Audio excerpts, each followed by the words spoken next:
मालवणमधील शिवरायांच्या पुतळा उभारणीचं काम पूर्णत्वाच्या जवळ आहे। पुतळ्याचं 1 मे रोजी अनावरण करण्याचा सरकारचा प्रयत्न असेल। पुतळा उभारताना ड्युप्लेक्स स्टीलचं फ्रेमवर्क वापरण्यात आलेलं आहे। तर शिवरायांचा पुतळा कोसळल्यानंतर अनेक टीका झाल्या होत्या आणि त्यानंतर हा पुतळा पुन्हा उभारण्यात येतोय।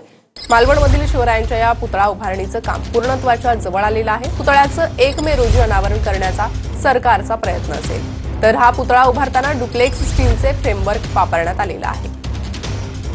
तर आपण पाहतोय 1 मे रोजी अनावरण करण्याचा प्रयत्न होऊ शकतो।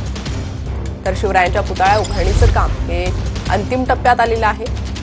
जवळपास पूर्णत्वाच्या जवळ हे काम आलेलं आहे। तर पुतळ्याचं 1 मे रोजी अनावरण करण्याचा सरकारचा प्रयत्न असेल। पुतळा कोसळल्यानंतर महाराष्ट्रात मोठा असंतोष निर्माण झाला होता।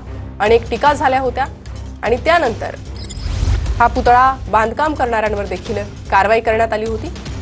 तर आता ह्या पुतळ्याचं पुन्हा उभारणीचं काम सुरू झालेलं आहे। हे काम पूर्णत्वाच्या जवळ पोहोचलेलं आहे। 1 मे रोजी पुतळा अनावरणाचा